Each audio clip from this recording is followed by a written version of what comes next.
With no greater events than these in the Longbourn family, and otherwise diversified by little beyond the walks to Meryton, sometimes dirty and sometimes cold, did January and February pass away. March was to take Elizabeth to Hunsford. She had not at first thought very seriously of going thither, but Charlotte, she soon found, was depending on the plan, and she gradually learned to consider it herself with greater pleasure, as well as greater certainty. Absence had increased her desire of seeing Charlotte again, and weakened her disgust of Mr. Collins. There was novelty in the scheme, and as, with such a mother and such uncompanionable sisters, home could not be faultless, a little change was not unwelcome for its own sake. The journey would, moreover, give her a peep at Jane, and in short, as the time drew near, she would have been very sorry for any delay. Everything, however, went on smoothly, and was finally settled according to Charlotte's first sketch. She was to accompany Sir William and his second daughter.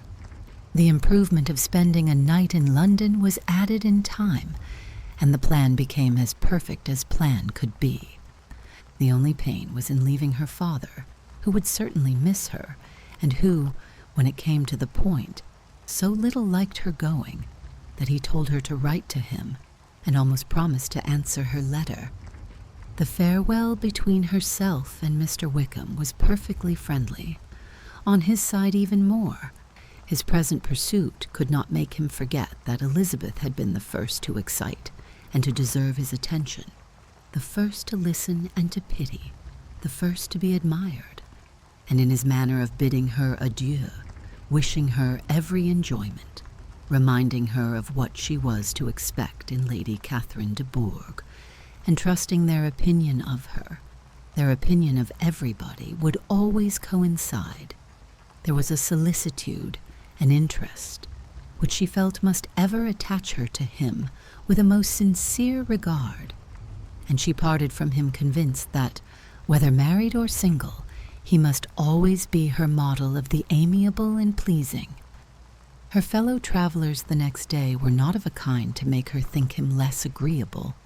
Sir William Lucas and his daughter Maria, a good-humored girl, but as empty-headed as himself, had nothing to say that could be worth hearing, and were listened to with about as much delight as the rattle of the chaise.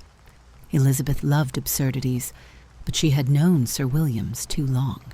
He could tell her nothing new of the wonders of his presentation and knighthood, and his civilities were worn out, like his information. It was a journey of only 24 miles, and they began it so early as to be in Gracechurch Street by noon. As they drove to Mr. Gardiner's door, Jane was at a drawing-room window watching their arrival.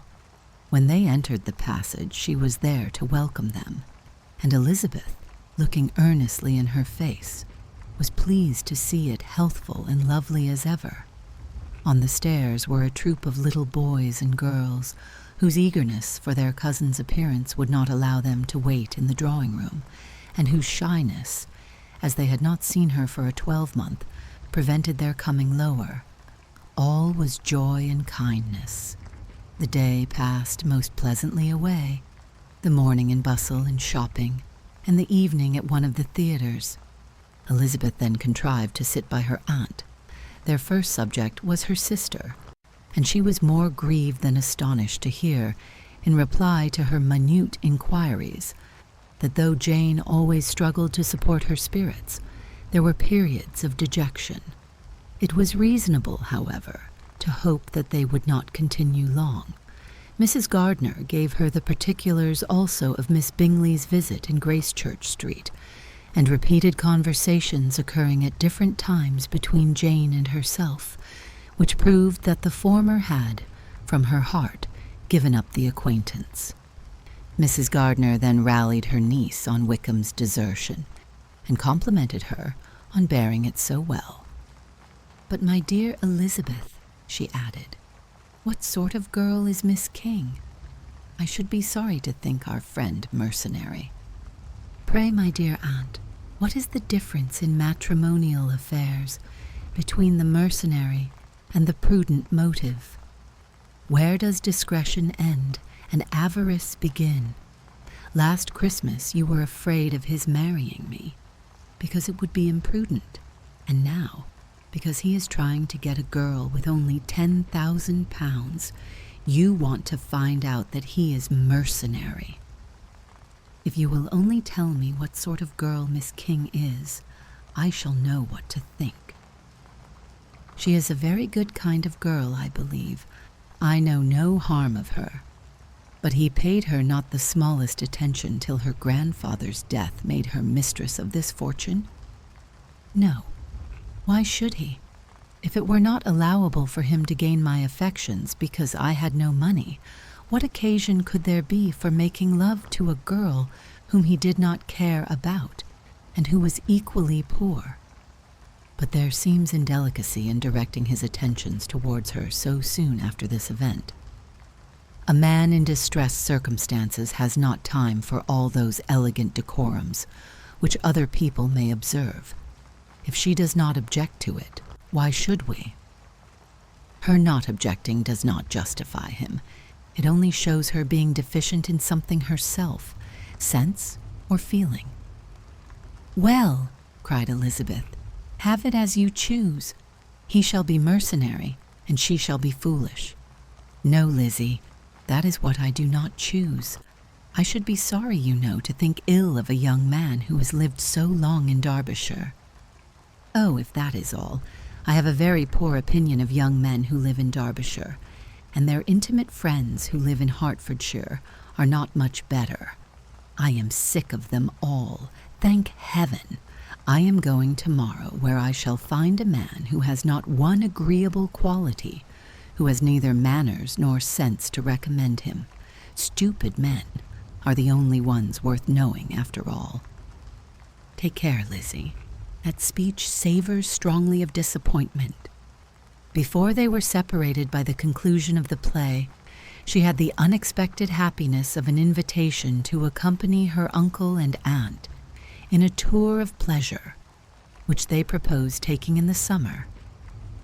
"We have not quite determined how far it shall carry us," said Mrs. Gardiner, "but perhaps to the lakes." No scheme could have been more agreeable to Elizabeth, and her acceptance of the invitation was most ready and grateful. "My dear, dear aunt," she rapturously cried, "what delight, what felicity! You give me fresh life and vigor. Adieu to disappointment and spleen. What are men to rocks and mountains? Oh, what hours of transport we shall spend! And when we do return, it shall not be like other travelers, without being able to give one accurate idea of anything. We will know where we have gone. We will recollect what we have seen. Lakes, mountains, and rivers shall not be jumbled together in our imaginations. Nor, when we attempt to describe any particular scene, will we begin quarreling about its relative situation. Let our first effusions be less insupportable than those of the generality of travelers.